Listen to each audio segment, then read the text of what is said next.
Alikho elishona lingenazo ezalo yamkela ke nazi ezihamba phambili namhlanje. Abasendlunkulu babhonge emswaneni kwaphindangene umlando ngondunankulu kaZulu kanti ke sekumiswe izinhlelo zesikhungo esiqanjwe ngoshenge. Lezi ke izindaba ze1KZNTV kanti wena uzifundelwa usiyabonga wakaduma nina beZulu edume esandlwane siyakhuleka. Selokho ngene njalo amazwi endiduzo emndenini kandunankulu kaZulu umntwana uMangosuthu Buthelezi ngemva kokukhothama kwakhe ngomgqibelo entathakusa. Ondlunkulu besilo uMdlokombane, uNdlunkulu wesilo uBushopkhali, amazinyane esile sisanda kwebuza kanye nabantwana ke nje basendlunkulu bakhalele isizwe kanye nezingane zikaShenge babe sebenxusa ke ukuthi ke zibumbane ngaphandelinye kulesikhathi sobunzima. Sila kwaphindangene nondini lapho kwenziwa khona amalungiselelo okutshala komzimba kandunankulu kaZulu obeyilungu leParliamente ngumsunguli weAFP kanye nenkosi esizwe kwaButhelezi inkosi uMangosuthu Buthelezi. Njengoba ke lokho eqhubeke njalo nokungena amazwi enduduzo kwaphindangene abantwana basendlunkulu ondlunkulu besilo uMdlokombane kanye nondlunkulu wesilo uBushopkhali bathelekile namuhla kwaphindangene ukuzobhonga emswaneni kanye nabantwana bakamntwana kwaphindangene. Umntwana uphumzile ongumafungwase kamntwana kwaphindangene ekhuluma ngenkathi ke qhubeka inkonzo lapho ke indlunkulu ibizobakhalela khona ukhale ngendlela aphathe kangayo uShenge endlunkulu nakholelwa ukuthi ke ikona okwenza isimo sikaShenge sagcina sesibucayi ngokwedlulele njengoba sekuye kwamenela. Sibonana kancane ke meeting sihlukane lapho ngemsombuluko nawu lapha nathi sihleli ngapha bona be top 6 top 7 singaxoxa indaba eziningi. Wathi mntanami ngifisa ukusho ukuthi mntanami ngiyahlukumezekile. Umntwana bemuntu wamaqiniso ngeke ngimkhulumela ngazakusho. Wathi mntanami bangakhumuleli ihembe uboniseke izimbambo kanjani. Sihlukunyezwa isilo. Wathi ngihlukumezekile mntanami akudleki akulaleki. Ngicela ukuthi asiqale siwe rehab kodwa ke nomalume wathi asivuna so wisiwa after. Engisho ukuthi imthele lapho ndlunkulu siyakhala nabe inkosi umntwana into embulale kakhulu ilento yasendlunkulu abekhala ngayo nje engasadli engathukela last day bengasadli engalali nakho konke nje athi ngisho uMdlokombane evuka la ephenduka akazakhulume nami ngale yandlela azothi lali ishangishayela itafula yabona bese khona lapho uthi eqhamuno useshisa impela asixosha amadimoni ubona ukuthi awazi manje ukuthi kwenzekani. Ngiyafisa ukuhlambuluka yabo ngokuthi umntwana nje into yasendlunkulu emlikhonyabeze nje kwasiqaleni. Umntwana uNtuthuko yezwe uthi ke bafundela ukukhulu ezinyathelweni zikaShenge uthi ke futhi bazoqinisekisa ukuthi bazilandela njengoba zinjalo. Sinikile foundation umntwana njengengane zakhe futhi umntwana azange asiphoqelele abazali sinakho sonke singabazali ukuthi ubheke umkhakha othile ukuthi ingane fanele iye ngaphi kakhulukazi kulento yenzayo. Akazi umntwana azamita politics kusho ababhekela into abenza nabesiko baye bathi ingane ungabe lokhu uyishaya ingane umemeza uyithethisa into emqoka ukudlula yonke ukuthi ingane ibheke ukuthi wenzani noma kubi noma kuhle beka wena ingane ngabe lokhu kukhuluma ukuthi yakalokho kufaka ugwayi lento ungabhemi wena ingane ibukugwayi bekuphela uthini ba ngoba nakho ugwayi ngone so umntwana okuningi ukusiza ngempela ngathi ukuba sikwabo ukubana nazo zonke inselelo ube ukubuka indlela bephila ngayo. Ngangiyeke ngithi umntwana masikele ukuthi mina labezitha makukhona into kuzozonke ongifundise zona engiyibongayo nengiyibonga uNkulunkulu ukuthi umfundise okuningi ngomuntu ukuthi umuntu into enjani. Kanti ke uNdlunkulu uMazungu ongundlunkulu wesilo uBushopkhali naye ke bedlulisa amazwi enduduzo emndenini okaShenge nabantwana bakhe wathi ke nabo mabathobeke izinhliziyo. Sizokhala bwashange sizokhala kini nonke sikhalela nje ingane induna zentwana. Sifisa ukuthi ingane zemntwana nibambane ingane zabo. Niqale nje impilo entsha ngoba seningene kulesi sigaba. Nibambane ungabikho omubo ongena phakathi kwini. uNkulunkulu uzonisiza bambelele kuJehova uNkulunkulu wethu uyo siza nayo kule ndlela. Kade nje lo mama bekubhlungu kodwa manje sekuphelileke akuphelile kodwa uNkulunkulu manje yobambelela kuye nathi ngeke simlahle ngeke sinishiye nani nokwazi ukuthi khona ekhaya konina lo mntwana ilokho nje ingane zakwethu. Ngicela ukuthi ke konke ke kuhambe kahle. Ezindabeni ze1KZNTV kube komqondisi Myeni ngisondini. Usefana nenqolobane yomlando uNdunankulu kaZulu okhotheme inkosi uMangosuthu Buthelezi. Ake sibheke nje umlando umfishane ngoshenge. Inkosi uMangosuthu Buthelezi ikhothame ngeindatha zangeSabatha ekhaya la kwaphinda ngeno Ulundi enyakatho nelekamthaniya isineminyaka engama-95 yobudala.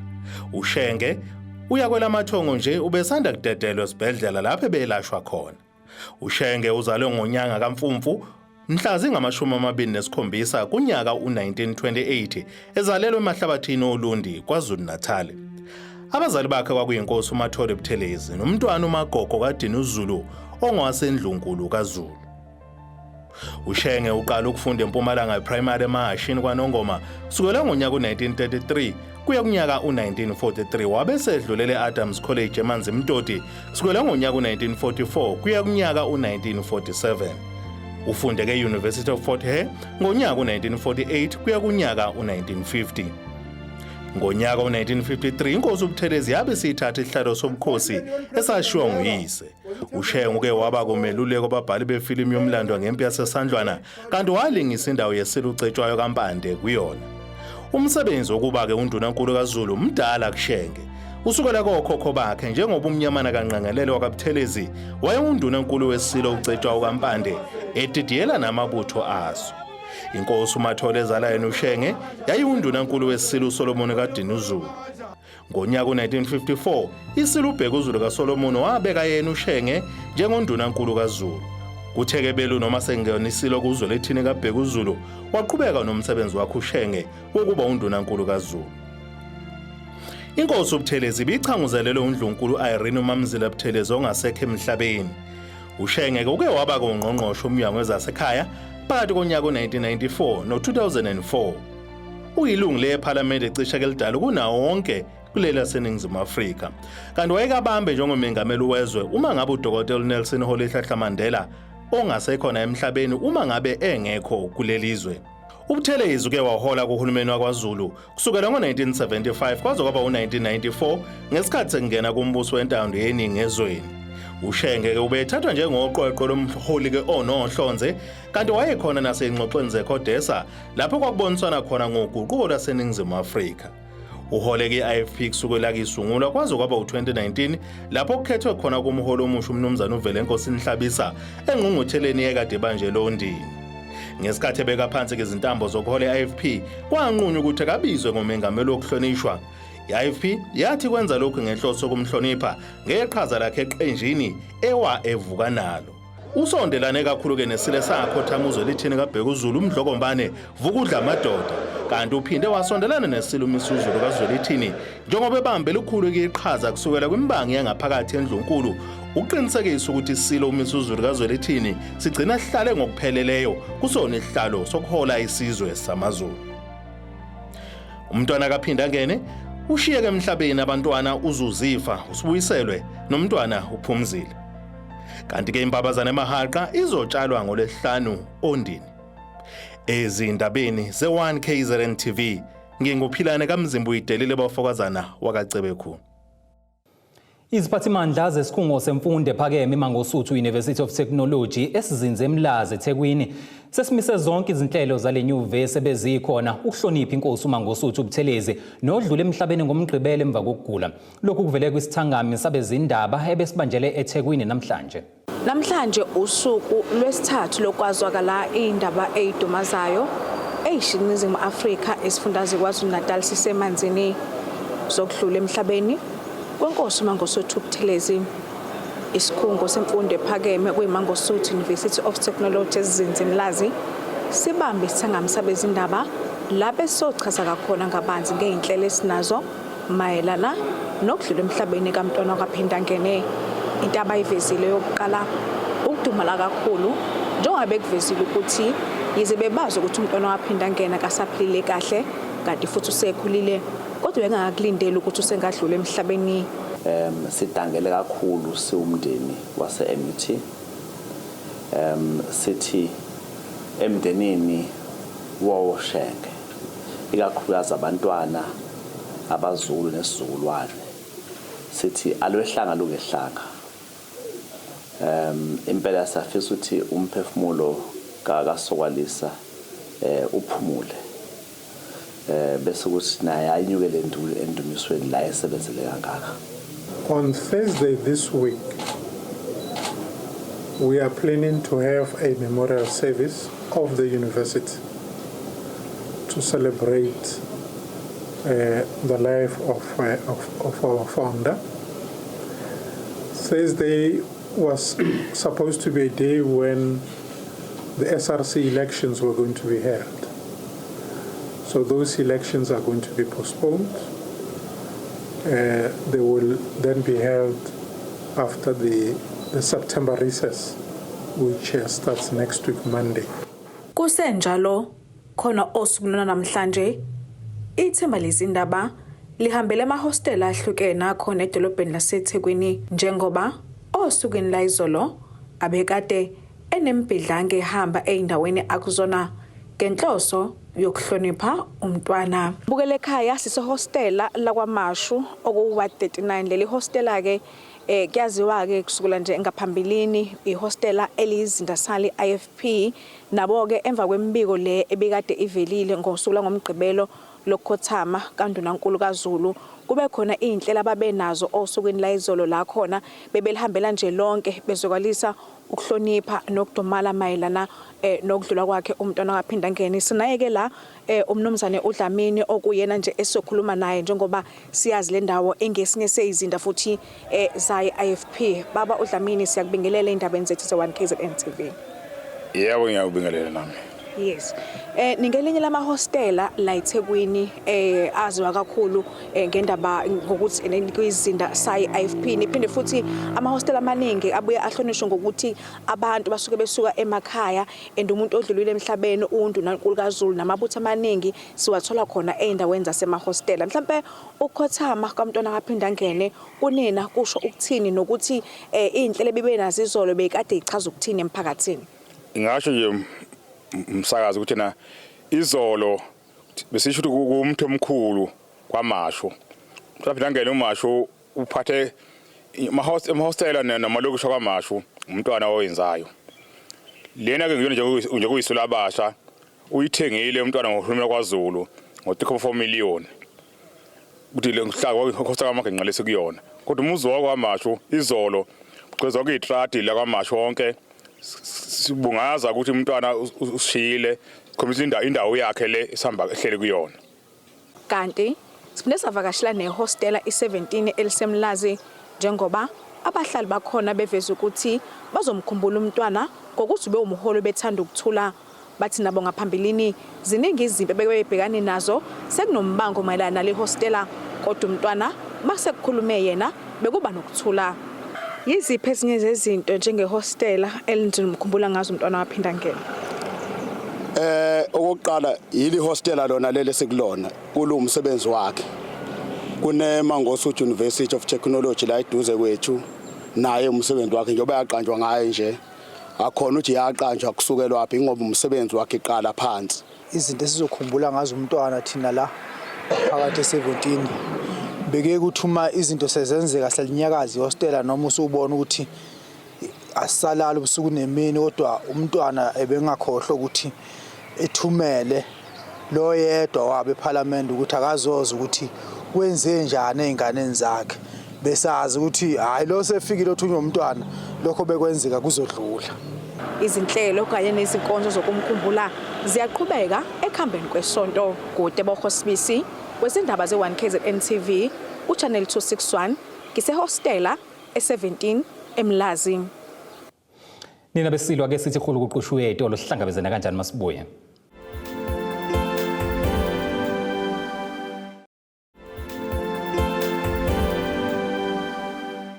Asikubingelele siphinde sikwamukele mongabe usanda kubukela izindaba zethu ke nazi ihloko esifolo sangazo namhlanje. Abasendlunkulu babhonge emswaneni kwaphinda ngene umlando ngoNdunankulu kaZulu kanti ke sekumiswe izinhlelo zesikhungo esiqanjwe ngoShenge. Upholi besikole samabanga aphezulu iZombane eMsinga Top Buhambisana ke nenhlangano ezimele yakwasiza abantu buvakashela umndeni wakaZulu ukuyobhonga ke emswaneni emva kwesehlo okwashona kuso kumntwana wabo eshayiswa imoto eyabaleka emva kwesigameko. Usinenhlanhla Zulu befunda kumatekuletsheni ubengenye izingane ezishayiswe imoto ngolwesihlanu bebuye ukuyofunda esikoleni ngezikhathi ke zakusihlwa kanti kuhlalo wesigungu esimele abazali kule sikole uthobekile Nxumalo uzokalisa okukhulu ukudabuka njengoba lokhu kwenzeke nje beqeda ukufihla nezinye izingane futhi ezimbili ebezifunda kusona futhi lesikole. Umunye wodwa emndenini wakaZulu emva kokudlulelwa umntwana wabo olimazwe imoto ephuma esikoleni. Umama walomntwana uthi akaze ethatheni ehlanganise nani. Hlonga khona ngazo. Ngifisa ukuthi uNkulunkulu ubuthathe mina wamshiya ngoba ungishiye nengane encane ena 9 months. Angazi ukuthi le ngane ngizoyikhulisa ngani. Ngoba ngingasebenzi ngoba bayasebenza umkhulu walengane asebenza. Angazi ukuthi ngizokwenza njani. Nalomncwabo uyahamba uye ekhaya eMpumalanga. Angazi ukuthi ufuna ngithatheni ngihlanganise nani. Ukuze kufinyelele angcwabeke ngendlela okuyiyo. Uqhube ngokuthi akafisi ukube boshwe umuntu owenze lento ngoba lokhu kube ubizo lomntwana wakhe. Angeke ngifise ukuthi umthetho wenzeni ngoba engithemba ukuthi kusho ukuthi bese bizi umntana wami ngoba obehamba naye usindile. Kwabizwa yena yedwa. Angifisa ukuthi umthetho ungamthatha umbophe ngoba naye angithemba ukuthi wenze ngamabo. Ngoba imoto yahlehlela kumntwana. Kanti usihlalo weSGB uthobekile Nxumalo uveze okukhulu ukudabuka njengoba lokhu kwenzeke beqeda ukufihla ezinye zezingane zabo. Kufundwa nje kukuhle.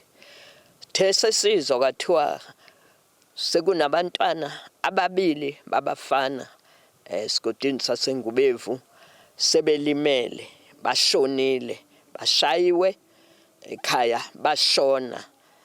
Samthuna ke omunye benza grade 10 omunye grade 11 bashona laba bantwana. Samthuna owashona kuqala salandela ngolwesihlanu lona lolu samthuna omunye umfana.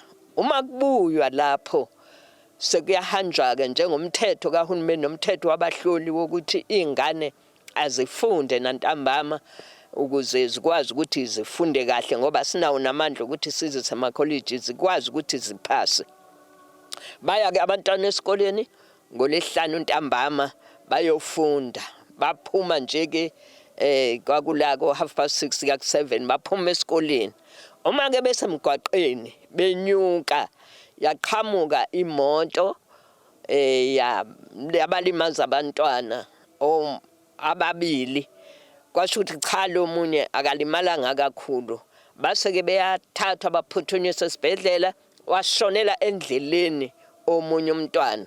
Khona manjalo ubesebonga kwiminyango engenelelile ukululeka abantwana esikoleni. Siyadabuka kakhulu sizwe inhlungu kubhlungu nje sididekile sibongile ukuthi khona neminyango efikile bazoba cancelisha abantwana kwalimala ke nemoto kathisha lapho ethi uyabaphuthumisa abantwana esibhedlela. Silimele kakhulu impela sididekile ngendlela emangalisayo siyakhala siyacela nakuNkulunkulu ukuthi asisize ngoba abantwana ngendlela abadideke ngayo kubhlungu asiboni bazobhala kanjani.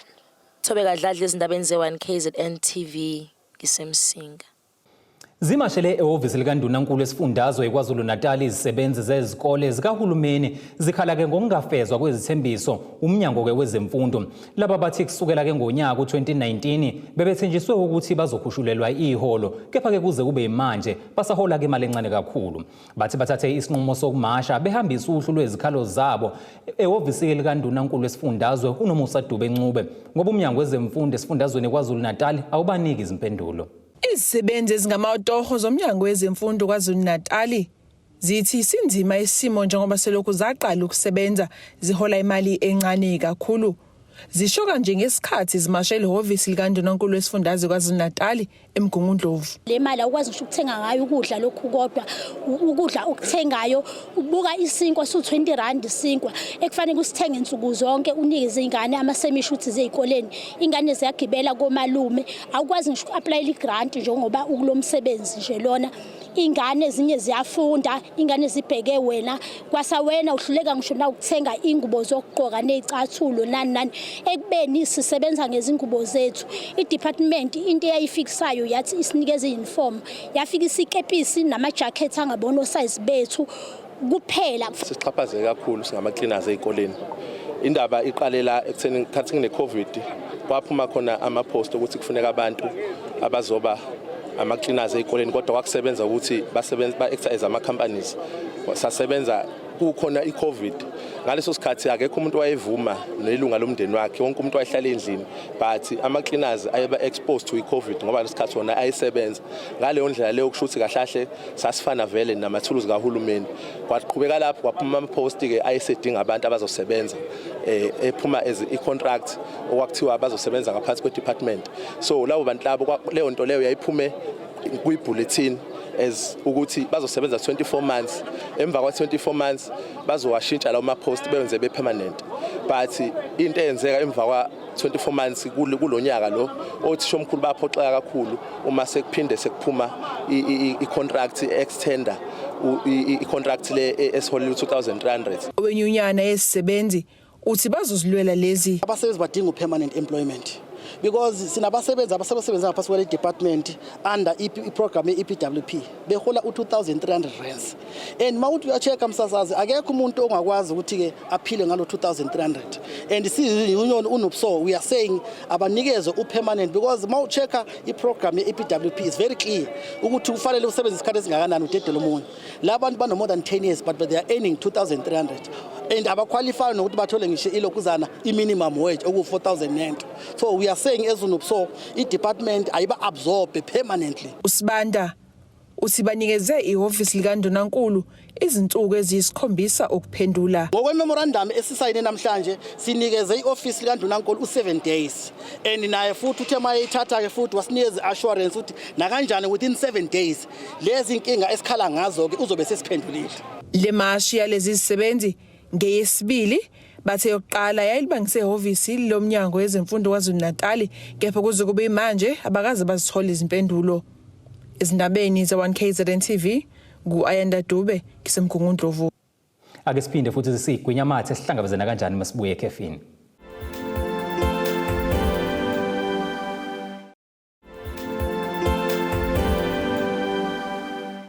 Nina benkonjane edukele ezulwini ezinye zidukele emafini siyakubingelela ke sikwamkela nazi izihloko zezindaba ezihamba phambili namhlanje.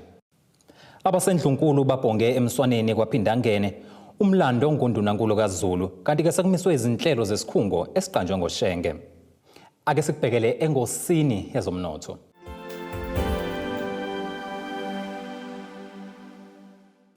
Irandi lakuleli liwu 18.98 cent maliqhathaniswa nedola laseMelika libe u23.37 cent maliqhathaniswa nopondo waseBrithani liphinde libe u20.37 cent maliqhathaniswa neeuro laseEurope. Igolide ke lona lingu$1,928 28 cents i-ounce kuthi ke uwelo ngahluziwe ube u$90.65 cents umphongolo. Ake sikubhekele ke engosini yezemidlalo.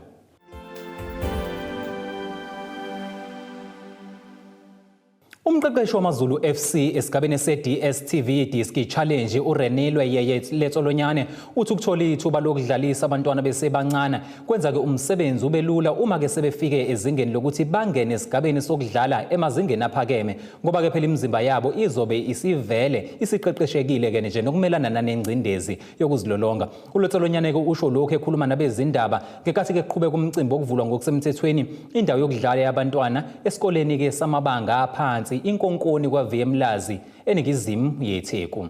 Kube yinjabulo yodwa kubafundi besikole samabanga aphansi inkonkoni eMlazi ngesikhathi inkampani yezinkwa uSasco usinikelela ngenkundla yezemidlalo. Lo mcimbi ubuhanjelwe osaziwayo abehlukene kubalwa ke phakathi abalingisi naloyo owabe engumdlali weKaizer Chiefs osengumqeqeshi wosuthu ku-DStv Diski Challenge uRenilwe Letsolonyane. We have abantwana that are talented, right?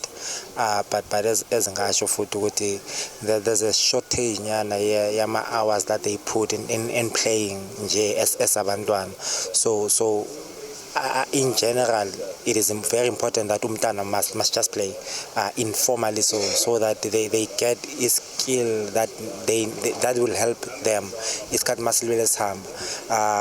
Playing kanje helps in their growth, in their development in a later stage of their years. Okay.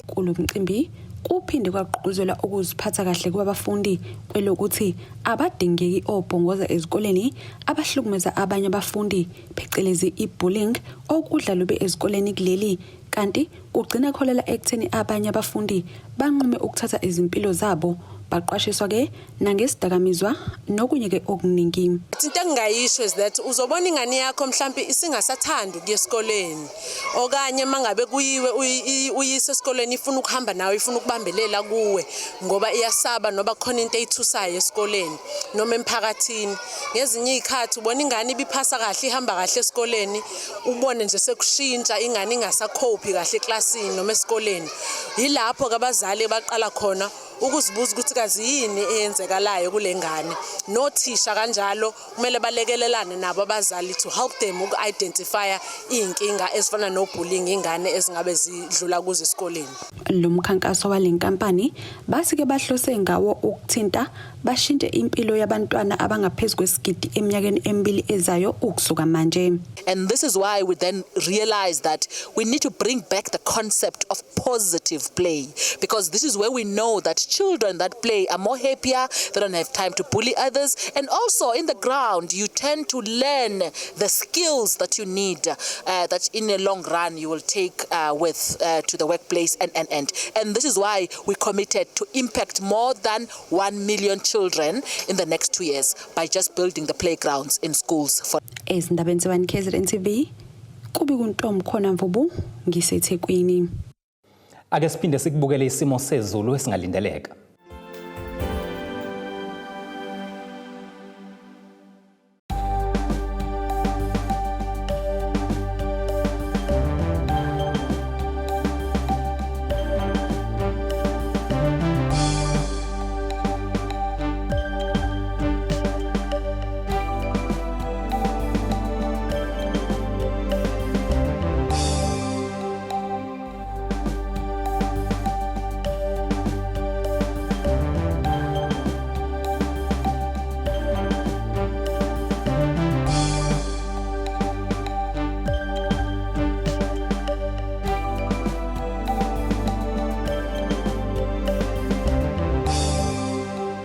Zulu mnyama ondlela zimhlophe siyaziguqisa ke namhlanje sihlangabezeke kanjani futhi kusasa ngesikhathi esifanayo.